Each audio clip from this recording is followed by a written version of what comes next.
under the influence of a drug and it screws you up. You can't function. You wouldn't perform a brain surgery operation under the influence of a drug. It's the same thing with anything you're doing. Like when you've got to use your brain to do something and you're under the influence of some kind of drug, well, it's just not fair to the people, you know. No real cause for that. But the second, with the bat, I thought it was on stage, and the whole thing of the promotion was like audience participation. It's like a horror show. You bring whatever you want to the hall. And I thought I'd get the arrangement of a few sausages and things to make from the butcher shop. And then, for years I've been getting things like toy bats and toy this and toy snakes and, you know, these rubber things you can buy from joke shops. And I couldn't tell it from one from another. I just picked the one up and bit into it. And unfortunately for me, it was a bat and a real bat. And I had to go through 17 courses of rabies shots, which are not very pleasant. And I don't recommend anybody to follow my footsteps because bats are the biggest known carriers of rabies in the world, you know. And the rabies shots are very, very unpleasant. Getting more and more remote as the days go by, but it's there again, it's very stupid what the council people there have come up with. They said that it's very unpleasant that I hang a midget in the show. And I said, well, why are you saying that it's unpleasant that I hang a midget? Do you think I have a truckload of midgets and I hang one a night? You know? And they says, well, no, but we think the effigy of hanging a midget is in bad taste. And I said, well, the midget isn't a guy I've picked off the street. He's a professional stuntman. He's a film actor. He's just done a film with Blade Runner where he gets shot, you know. And it's his profession, it's his job. It's like if it was a paper hanger. Would it be in bad taste to have a midget paper in my wall in my house, you know? Because he's a human being. He is alive. He has got everything that any normal person. But the only difference is they're that much smaller. And so I said to the people, all you're doing then, if you stop him doing his bit in the show, you're depriving a man from earning a living, which is more harmful to the midget society than anything that I'm going to do, because at least I'm paying him. And John Osbourne is two different people. John Osbourne is talking to you now, but if you want to be Ozzy, you know, it's like takes over, you know. It kind of, to be Ozzy 24 hours a day is kind of heavy, you know. It's like people expect you to like bite the heads off things every day they see you. They pull phase at you when they recognise you in the street. And it ain't kind of fun, you know, because like me and my wife Sharon go out to dinner sometimes and people recognise us in the restaurant there. What's he eating, that duck? He probably bit the head off it, you know. And it's kind of, so what, you know? I mean, do you know why I do what I do? The reason why I do what I do is because it's what everybody wants to do, but they ain't got the guts to. And all I am is honest. I mean, okay, take it for instance, they put me, every gig I do, I get put down for biting the head off this and all this and cruelty to animals. I don't do all that junk. I nearly said shit then, but I don't do all that. I don't do it, but people elaborate on Ozzy Osbourne. People are my best publicists because they phone the next gig and they say, Ozzy come in, he blew the head off 5 sheep and cut the ankles off 5 cows and whatever, you know. It's like people elaborate, and Ozzy Osbourne has been created through them, not through me. All I did was go out there and make a mistake of biting a head off a bat. And I tell you what, guys, it ain't fun when you get them rabies shots. Them shots hurt, man. People say, you can't sit down at 9 till 5 and say, I'm going to write an album. It happens, man. It just comes to you from some force, from some other way. I don't know where it comes from, but I always start to write when I drive my manager Sharon insane. Sharon, get me a piano. Ozzy, it's 4 o'clock in the morning. We're loaded. We've just got to sleep, man. I've got this idea. I go, she goes, please, just relax. Don't tell me to relax. You've got to get it out, you know. Once it's in there, once it comes to me, Sharon, get me a piano. Ozzy, it's 4 o'clock in the morning. We're loaded. We've just got to sleep, man. I've got this idea. I go, she goes, please, just relax. Don't tell me to relax. You've got to get it out, you know. Once it's in there, once it comes to me, so I get a piano wrapped over my head or something. I'm a certified schizophrenic. I'm on constant tranquilizers prescribed by the doctor. And it's a weird thing to be in, you know. It's like, it's a weird situation to be in, because at any given time it can just happen, you know. I'm insane. I suppose it's my way of saying to people, hey, I'm here. I'm just bizarre, I always have been bizarre. I'm just like a likeable lunatic. I'm not getting... There's been a lot of flack from this too because of the controversy and because of the way it snowballed with these crazy things that have happened on the road. I am trying to play it down somewhat because we're getting a lot of hassle from the Animal Society because there's a rumour going around that I'm blowing up goats and I don't know where that comes from, you know.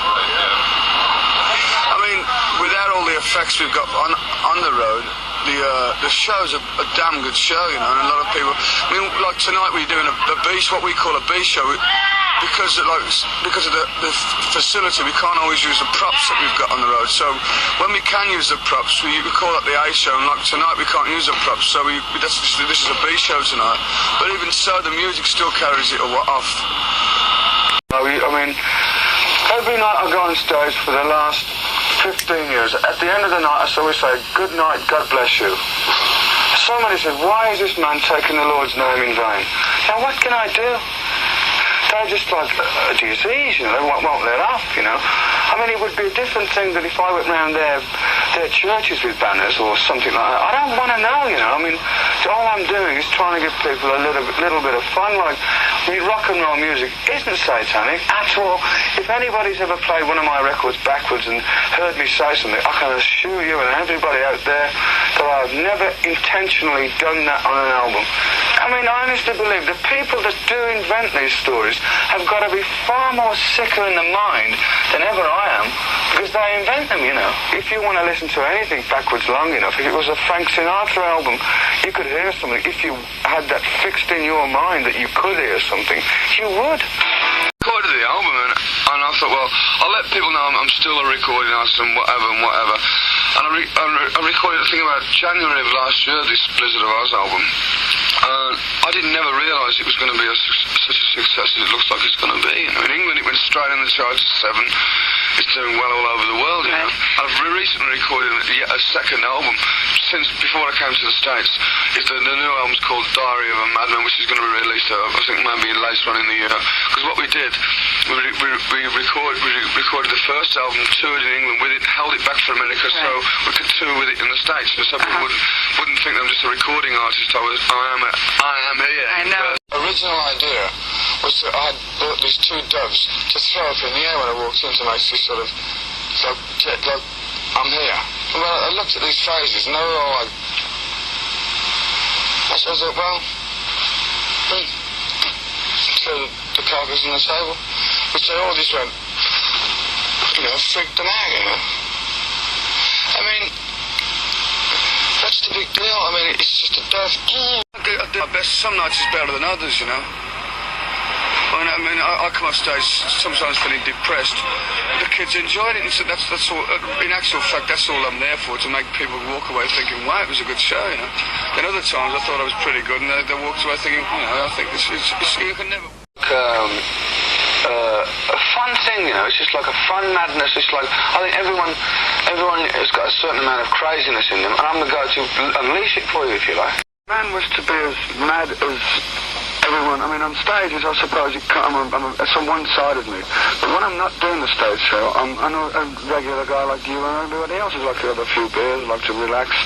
But it's like, I'm not complaining about it, but people sort of won't let me live when I'm not on stage. It's like I'm doing a permanent concert every day, 24 hours a day. And I want to get married soon. I want to have a house and a family. I want to be normal, you know. Anyone that's looking slightly normal is not allowed in. And we advise anyone that is pregnant or who is suffering from a nervous disposition is advised not to attend. And the Ozzy organisation takes no responsibility for your mental health after the show.